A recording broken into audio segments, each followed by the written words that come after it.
You are with Cape Talk. Views and News with Clarence Ford. And it is that moment that we look forward to on a Friday, that minutes that we get to spend with the naked scientist, consultant virologist at Addenbrooke's Hospital in Cambridge. Dr. Chris Smith joins us from London. Welcome, Chris. Great to have you back. Morning, Clarence. I like in your Cape Talk top. I was hoping to get one of those, and no one ever sent me one. Do you think if I say it enough times, someone will send me one? It's really good. I quite like it. Maybe you could sign that one and give me your one. I actually just got this one yesterday. Oh, that's why it looks so good then. It's all nice and new and shiny. But they handed it out in December. I mean, at the height of summer. So I only collected mine yesterday because it's becoming a little necessary. Cooling off enough. It is nice. And I know you commented on a T-shirt that I wore last year as well. So I actually expected you to ask about it. And I think it should be given to you as well. Yeah. Well, the T-shirt and the top, though, we'll have both then. In that case, right. Quid's in. Brilliant. Joe's taken responsibility to get it delivered to you. So let's start off with the first question. The first question, Dear Dr. Smith, what caused polio in 1930, 1940, and how did the vaccine put a stop to it? From Llewellyn. Hello, Llewellyn. Polio is a virus, and it wasn't just in the 1930s. Polio has been with us for decades, longer than that, hundreds of years, possibly thousands of years.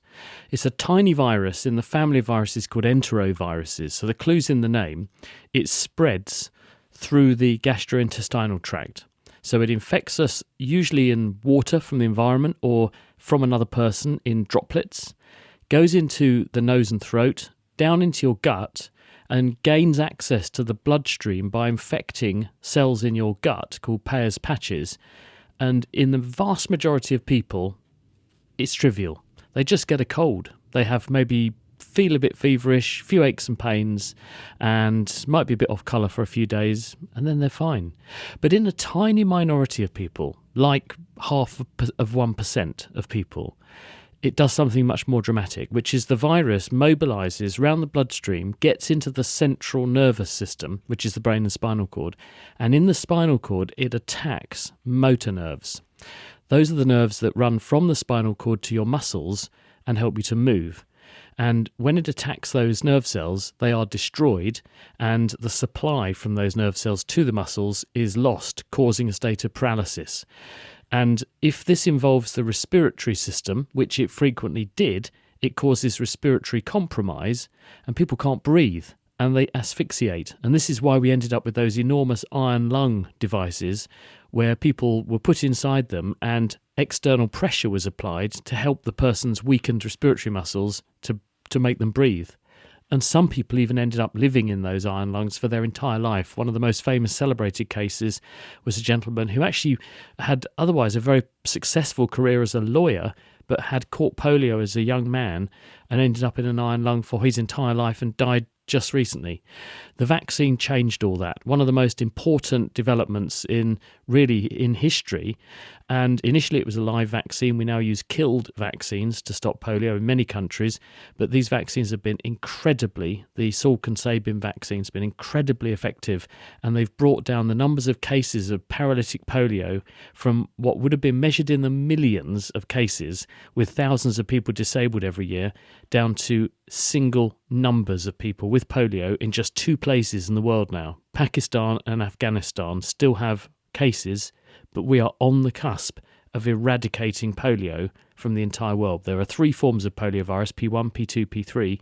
2 of them have already been eradicated. There's just one clinging on, and we're very, very close indeed now to actually stopping it. So fingers crossed, it won't be long before that vaccine is thankfully no longer needed, because we will have conquered polio. But we've been trying to do it for the last 2 decades, so let's hope they can get it over the line in the years ahead. That's some good news at the start of The Naked Scientists. And of course, you're welcome to post your questions via WhatsApp, 0725 671567, or you can call. You can call as well, and we'll prioritize your call on 021 446 0567. Steve has called that number. Welcome, Steve. Go ahead for The Naked Scientist. Morning, gentlemen. So I have a question. If I have a glass that's almost full of water or another drink, and I drop in 4 cubes of ice, Because I always think that the glass will overflow once I put the ice in, and it doesn't. And I'm curious to know why that is the case.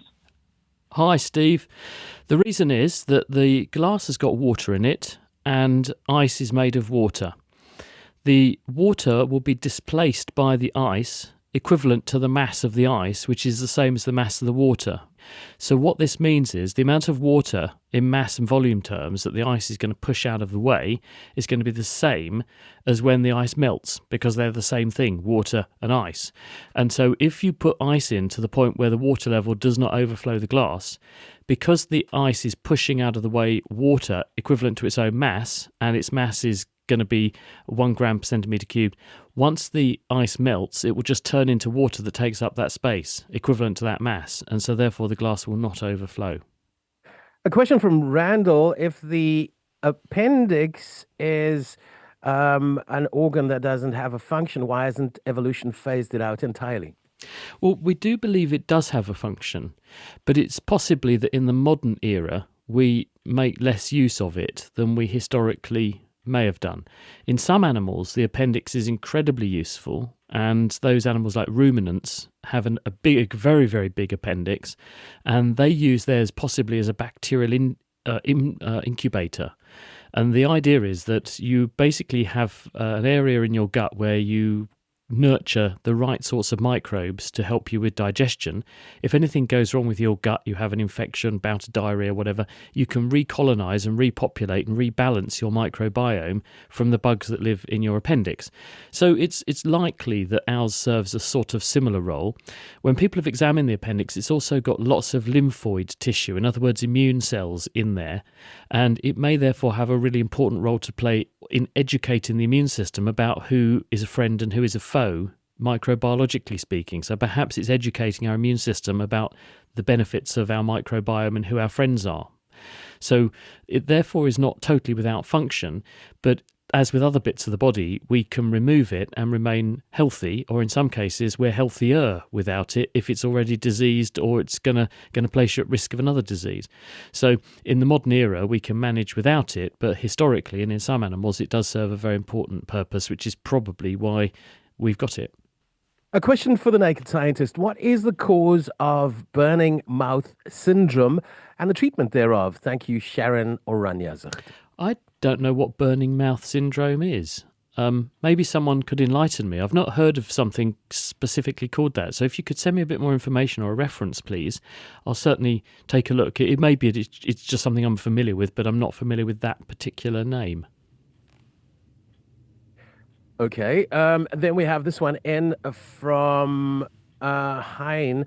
I cleared out my garage and found old poison bottles which had expiry dates many years ago. He writes Dorsmachine. I don't know what that means. Maybe you do. But he says Dorsmachine, that mean that the poison is not poisonous anymore. Yeah, I think the question is about can poison lose then its toxicity? It really depends, and some things are poisonous because they are a very simple chemical that is just extremely toxic to the body, and it doesn't matter how old it is, it's going to poison you. A good example would be phosphorus, the kind of stuff you find in rat poison. That's not going to go off, it's going to poison you. There are other chemicals which are big organic molecules which degrade with time. Time and temperature, pressure tends to make those molecules fall apart. Slow chemical reactions happen which can make them reconfigure, and they may lose some of their toxic effects. Other chemicals are even more fragile and will fall apart really rapidly. This is why antibiotic chemicals, for example, when you take antibiotics for an infection, it says they have a shelf life. Now, that's partly to protect you, it's partly to protect the producer, the company that makes them. But also, some of these molecules are quite big, complicated, fragile molecules. They do fall apart with time. In the same way that everything falls apart with time, these molecules are no exception. They slowly reconfigure into other molecules or disintegrate into smaller, less complicated structures, and they lose their effectiveness. So it's not a given because something says poison, it will always be a poison. It's also a given, not a given, that if something is old, it won't work anymore. So it really will depend on why it's poisonous, what it is, and what conditions it's being kept in that will affect whether it's still the same stuff that went into that tin or jar all those years ago. Question from Andre. I believe that a previous civilization built the pyramids with techniques and methods that don't exist anymore. Your opinion, please. Well, it's certainly a mystery to us even today with the amazing scientific and technological insights we have. How people 5,000 years ago moved enormous amounts of material, not just in one place to build an incredibly impressive structure, but got those materials from a long way away.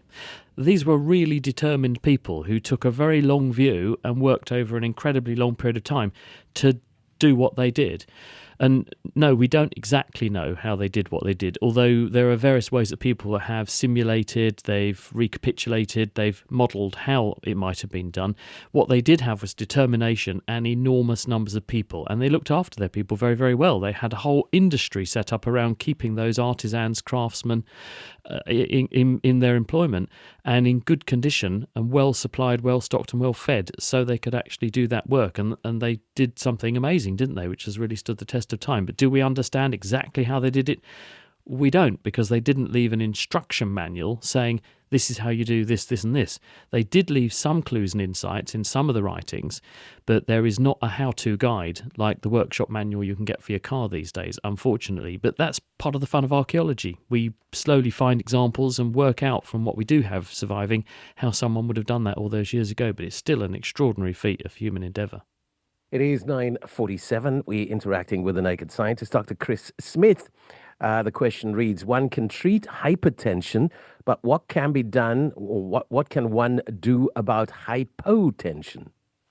Yes, so hypertension is blood pressure that is too high, and you're quite right, we can treat that. We can treat that very effectively. We have lots of classes of drugs that will help to relax blood vessels, to reduce the amount of salt and water, and therefore blood volume, which reduces blood pressure, and therefore a range of different ways to intervene to bring blood pressure down and keep it within safe limits, because blood pressure is a major risk factor for arterial disease. This includes heart problems and stroke. But the converse is also true. You can develop low blood pressure, hypotension.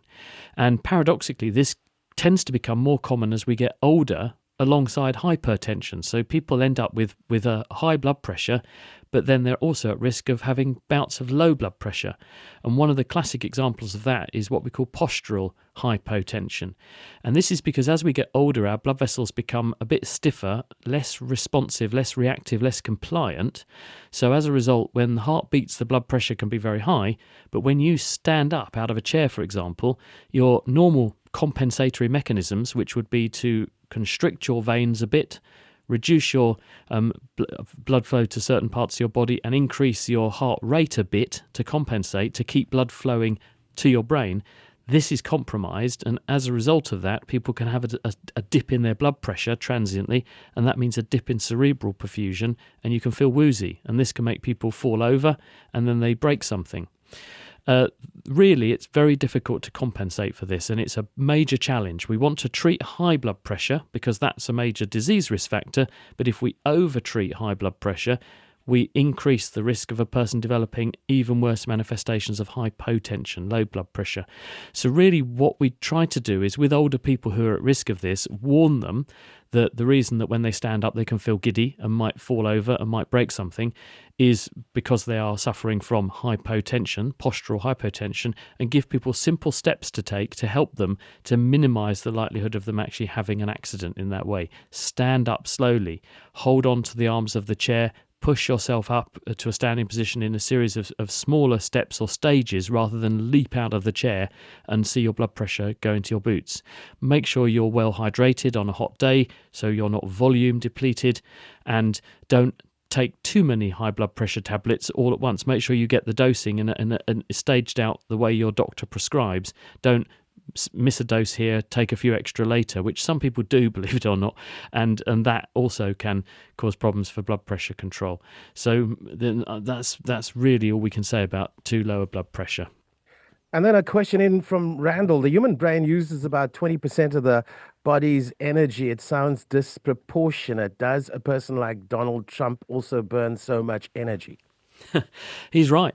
And a good guide to how much energy a particular part of the body consumes is to look at how much blood it consumes, because blood flows to an area to deliver oxygen, deliver fuel in the form usually of sugar, but other things as well, and take away waste products. So things that get a high blood flow have a high metabolic rate, and your brain is getting about 15 to 20% of your cardiac output, and it's accounting for about 20% of the oxygen molecules that you breathe in every minute. It's being used in the brain to produce carbon dioxide. The brain is one of the most metabolically hungry tissues you have in your entire body, and that's despite contributing only about 1 or 2% to your total body mass. So it's a hugely energy dense, energy demanding organ, and you need all of it. There's about 100 billion nerve cells in a brain, and probably 10 to 20 times as many supporting cells. These are things called glial cells that also give the brain its structure and serve very important maintenance functions in the brain.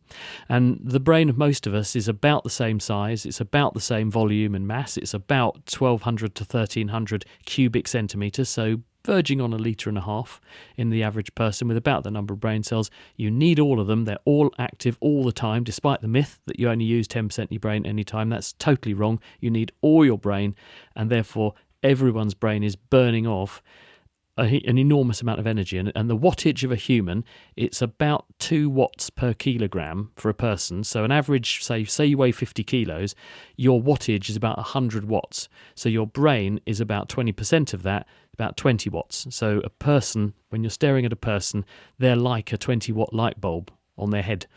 Just their brain, the amount of energy that's being converted all the time. And we're all the same, whether you're Donald Trump or not. Okay, I was waiting for that last bit, especially. Let's go to the sailor or the aspirant sailor. If you're on a sailboat in the doldrums in dead calm and you put a giant fan on the deck blowing into the sail, will you move the boat? Well, you would, yeah. But the question is, where do you get the energy for the fan from?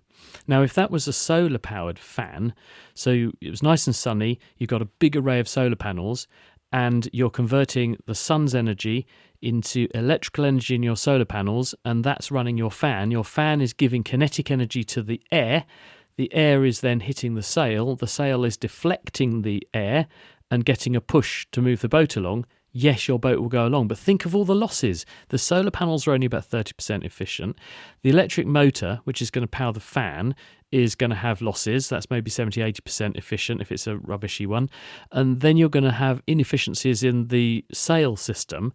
So you're not going to go anywhere. What I would do, if I could have a fan that I was powering with that, I would have solar panels to an electric motor connected to a propeller I would put in the water. And instead of having a fan blowing air around, I blow water around. Much more effective. It would get me out of the doldrums. And then Julie has mentioned about burning mouth syndrome. I personally experienced burnt tongue syndrome.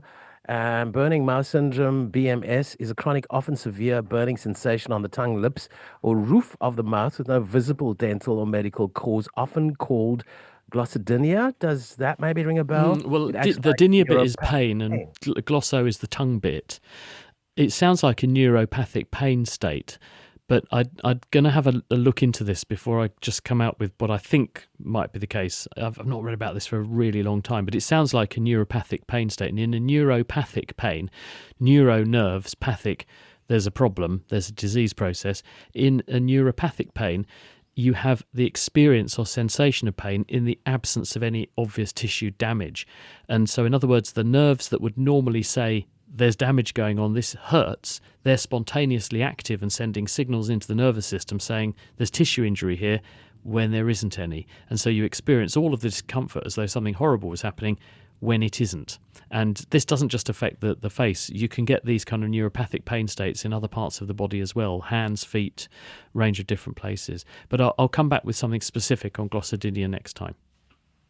And let's squeeze this one in. Good morning to the Naked Scientist. I had a cataract op in July last year. First left eye, which I suffer from dry eye, then right eye weeks later.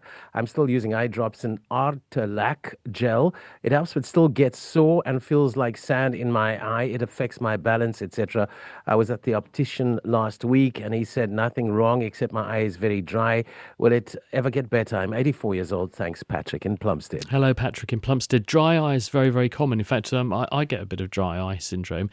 In some people, it's more severe and it can be linked to an autoimmune condition. There's a condition called Sjogren's syndrome, which affects the salivary glands, but can also affect the lacrimal gland, which makes tears. But in many people, there is a paucity of tear or an insufficient tear production, and it means that you don't have a nice clear tear film across the front of the eye. And the best approach is to use eye drops and gels, which is what Patrick's doing, which adds additional lubrication. It tends to be a vicious cycle. If you have a dry eye, the dry eye tends to irritate itself, which makes the problem even worse. And the rationale for the drops and the gels is that they keep moisture on the eye. They reduce the friction of the eyelid across the eye. This reduces injury to the eyelid and injury to the cornea, makes everything more comfortable, reduces inflammation, and then things tend to settle down. So really, if you've got dry eyes, you're probably always going to have a tendency towards dry eyes, but eye injury, eye inflammation and eye irritation will exaggerate the situation.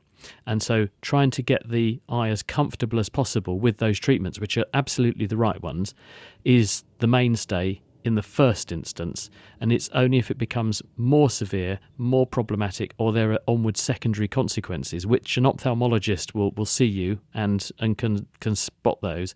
That's when they might take it to the next level and look at other interventions to help. And with a tear in my eye, we're going to have to wrap it there. Big thank you to consultant virologist at Addenbrooke's Hospital, Cambridge, Dr. Chris Smith, our naked scientist. And he's with us every Friday just after 9:30. With the time at 2 minutes to 10 o'clock, Ole Kalinga now standing by with Eyewitness News at the top of the hour.